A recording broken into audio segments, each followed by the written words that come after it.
नमस्कार, Vande Mataram.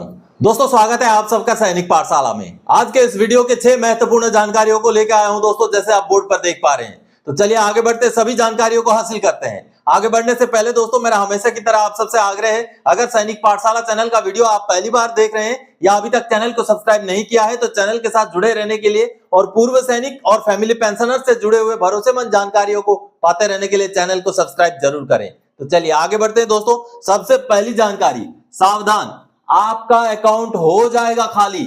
Pension accounting office ने pensioners को क्या आगाह। जी हां दोस्तों, पेंशन अकाउंटिंग ऑफिस बहुत बड़ा ऑफिस, जो हमारा पीसीडीए के बराबर का ऑफिस होता है, और उस ऑफिस की तरफ से एक बड़ी जानकारी, एक बड़ी चेतावनी सामने आई है दोस्तों, कि किस तरीके से आपका पेंशन का अकाउंट जिसमें आपके पैसे हैं वो खाली हो सकता है। बिल्कुल आपके साथ धोखेबाजी हो सकती है, इसलिए आपको रहना है सावधान। ये सामने जो आप पेंशन अकाउंट ऑफिस का वेबसाइट देख पा रहे हैं, अब इस वेबसाइट को जैसे हम खोलते हैं, उसमें जो चेतावनी आती है, अटेंशन पेंशनर्स करके, ये सामने आप चेतावनी देख पा रहे हैं। यहां पर अंग्रेजी में आपको पूरी चेतावनी दी गई है। इसको मैं आपको हिंदी में अनुवाद करके समझा देता हूं दोस्तों, कि आखिर कितना सीरियस और कितना महत्वपूर्ण चेतावनी है। आप देख पा रहे हैं जिसमें लिखा हुआ है, पेंशन भोगी ध्यान दें, यह हमारे संज्ञान में आया है कि जालसाज केंद्रीय पेंशन लेखा कार्यालय यानी कि सीपीएओ भिकाजी कामा प्लेस नई दिल्ली के अधिकारियों का रूप धारण कर रहे हैं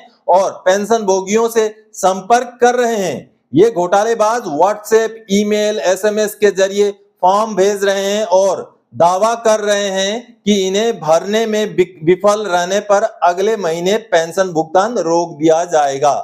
हम सभी पेंशन भोगियों से सतर्क रहने और इन घोटालों का शिकार न होने का आग्रह करते हैं। अपने पीपीओ नंबर, जन्म तिथि और बैंक खाते का विवरण सहित अपनी व्यक्तिगत जानकारी किसी के साथ साझा ना करें।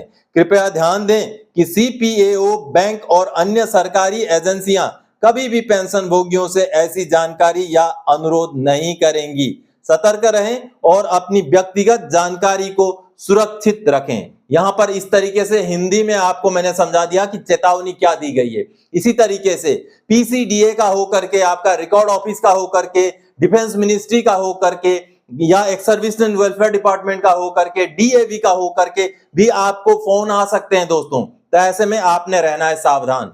चाहे आपका पेंशन बंद होने की धमकी दी जाए, चाहे आपको कुछ भी कहा जाए, आपने ओटीपी नहीं शेयर करना है। आपने आपका बैंक का डिटेल्स, आपका पर्सनल इंफॉर्मेशन बिल्कुल शेयर नहीं करना है, क्योंकि PCDA, defence ministry, PAOR, record office आपसे टेलीफोन के लिए ऐसे जानकारियां नहीं मांगेंगे। तो सावधान रहिए, अपने पैसों को बचा के रखिए, नहीं तो अकाउंट हो जाएगा खाली।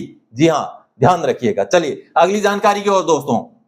जून का पेंशन स्लिप स्पर्श में अपलोड हो गया है, अभी तक फॉर्म 16 कहां है। जी हां दोस्तों, जून महीने का जो पेंशन क्रेडिट का मैसेज आ चुका है कि 28 जून 2024 को हमें हमारा पेंशन हमारे खाते में मिल जाएगा, क्योंकि 29 का शनिवार है और 30 का संडे है। इस वजह से 28 को ही पेंशन मिल जाएगा।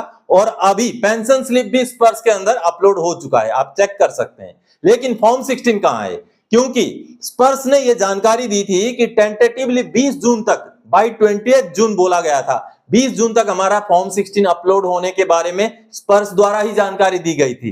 लेकिन अभी तक वो फॉर्म 16 अपलोड नहीं हुआ है। आज 24 जून हो चुका है, अभी के समय तक फॉर्म 16 अपलोड नहीं हुआ है। तो पीसीडीए से, स्पर्श से हमारी गुजारिश है कि अपने वादे को कायम करते हुए फॉर्म 16 जल्दी से जल्दी अपलोड किया जाए। चलिए अगली जानकारी दोस्तों। प्री 2006 के पेंशनर्स को एरियर भुगतान का काम फिर से हुआ शुरू। पीसीडीए और सीपीपीसी के ताबड़तोड़ एक्शन। जी हां दोस्तों, आप अगर 568 सर्कुलर के एरियर के लिए एलिजिबल हैं, तो आपको दोबारा हो सकता है भुगतान। दोस्तों बीच में थोड़ा सा स्लो हो गया था, पता नहीं, हो सकता है इलेक्शन के चलते या किसी भी रीजन से थोड़ा सा इसका भुगतान स्लो हो गया था। लेकिन अभी दोबारा से नॉन पेमेंट सर्टिफिकेट जारी करने का, पीसीडीए द्वारा सीपीपीसी को लेटर लिखने का काम ताबड़तोड़ चल रहा है। यानी कि आप भी अगर 2006 से पहले के रिटायरी हैं, आपको भी अगर, ये जो टेबल आप देख पा रहे हैं, ये 568 सर्कुलर का टेबल है।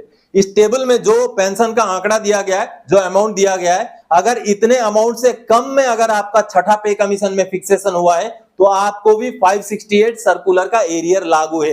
अब अगला आपने बस ये चेक करना है कि कहीं 2016 अक्टूबर से लेके 2017 के बीच में आपको एरियर ऑलरेडी मिल तो नहीं गया है। अगर आपको नहीं मिला है तो आपको लागू है।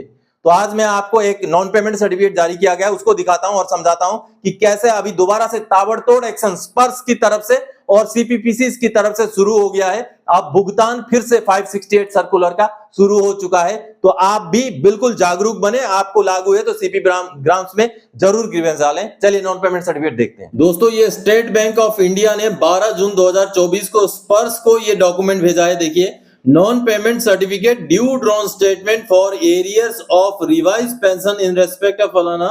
आगे देखिए यहां पर क्या लिखा गया है, with reference to PCDA Prayagraj letter so and so 16 May 2024 certified that ex Naik Harjilal is drawing his pension through SBI account number so and so. He was not paid difference of arrears of revised pension rupees 28,622 with effect from 1 January 2006 to 30 जून 2014.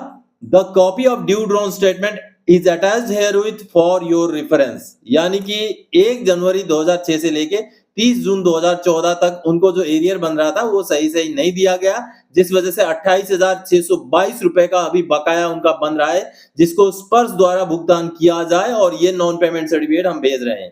तो दोस्तों इस तरीके से बहुत सारे pensioners के case में ये कार्रवाई हो रही है और बीच में थोड़ा सा इसका धीमा पड़ा था, लेकिन अभी दोबारा से रफ्तार पकड़ लिया है। यानी कि आप भी अगर 568 सर्कुलर के लिए एलिजिबल हैं तो आप भी ग्रीवेंस डालिए, आपका भी कार्रवाई होगा। और इसी तरीके से पीसीडीए जब सीपीपीसी को लेटर लिखेगा तो सीपीपीसी की तरफ से इस तरीके से नॉन पेमेंट सर्टिफिकेट बना करके स्पर्श पीसीडीए को भेज दिया जाएगा।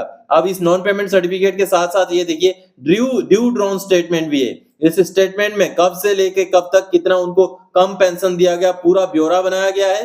हर महीने दर महीने कितना उनको कम पेंशन दिया गया उसको ब्यौरा बनाया गया। और ये सर्कुलर 568 का एरियर का कैलकुलेशन शीट है दोस्तों, यहाँ देख पा रहे हैं आप कि उनका 568 का एरियर कुल कितना बन रहा था, 49,000 समथिंग बन रहा था, जिसमें से 21,000 रुपए उनको भुगतान कर दिया गया था और अभी 28,622 रुपए का उनका नॉन पेमेंट सर्टिफिकेट जारी कर दिया गया है। तो देखिए कितने सारे पेंशनर्स, पुराने पेंशनर्स छूट गए थे जिनको 568 का सर्कुलर का एरियर मिलना था, नहीं मिला।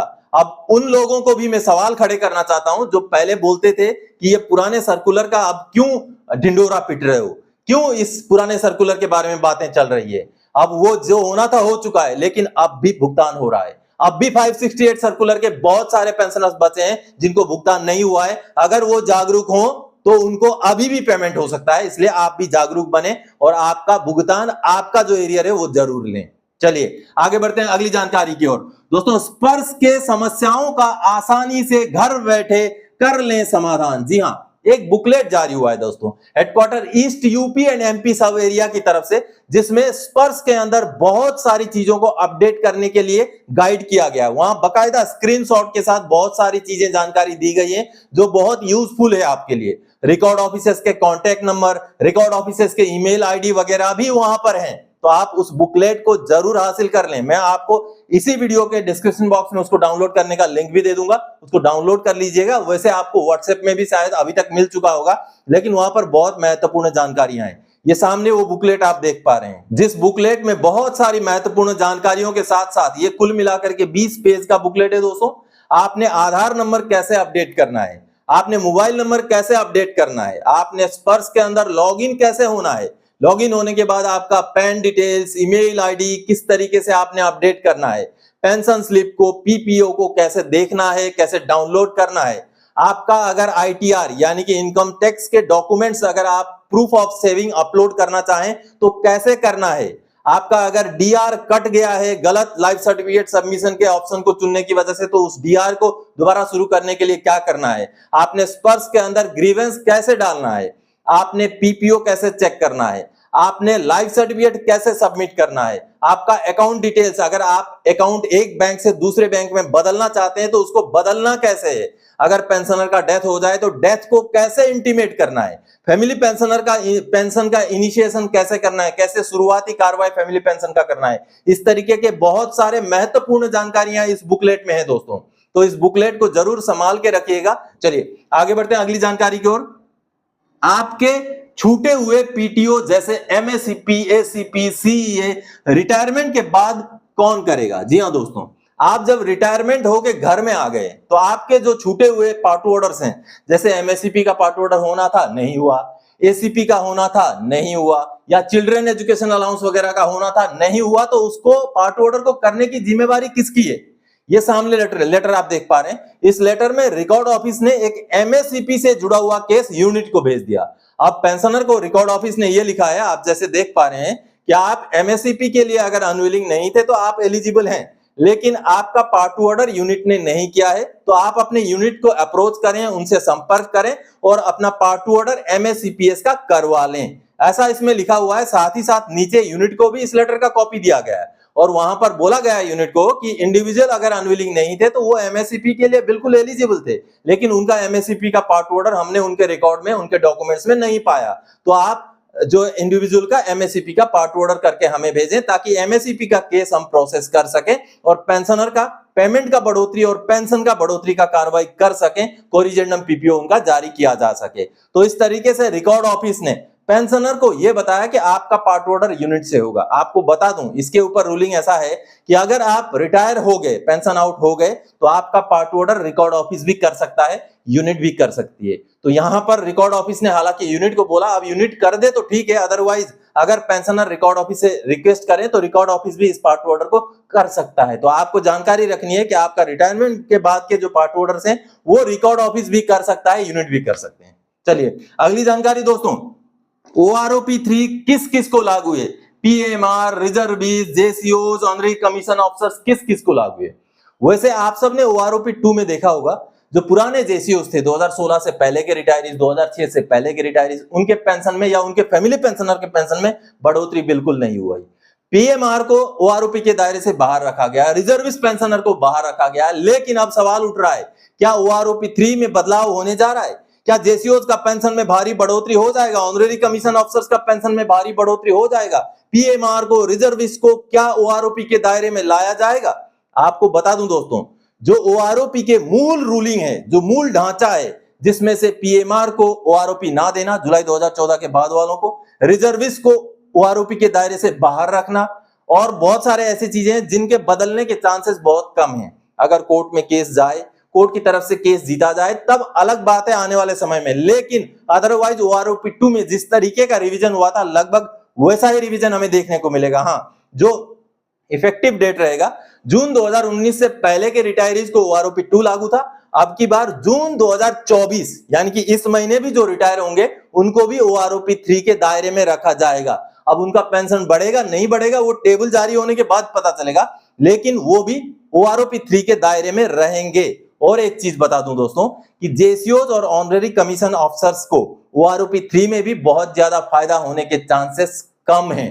हाँ, सिपाही से लेके हवलदार तक थोड़ा बहुत बढ़ोतरी हो जाएगा, लेकिन वो भी OROP 2 जितना बढ़ोतरी OROP 3 में होने के चांसेस बहुत कम है। उसके रीजंस मैं पिछले वीडियोस में बता चुका हूं। आगे आने वाले समय में भी जैसे OROP 3 नजदीक आएगा उन चीजों को एनालाइज कर करके मैं आपको जानकारी देता रहूंगा, लेकिन ये आप जान के रखिए कि OROP 2 में जितना फायदा मिला उतना फायदा OROP 3 में मिलने के चांसेस बहुत कम है दोस्तों। तो दोस्तों आज के इस वीडियो में इन्हीं जानकारियों के साथ आया था। आगे और कोई जानकारी था आपसे सरोकार रखने वाला विषय लेके मैं फिर से हाजिर हो जाऊंगा। तब तक के लिए जय हिंद दोस्तों।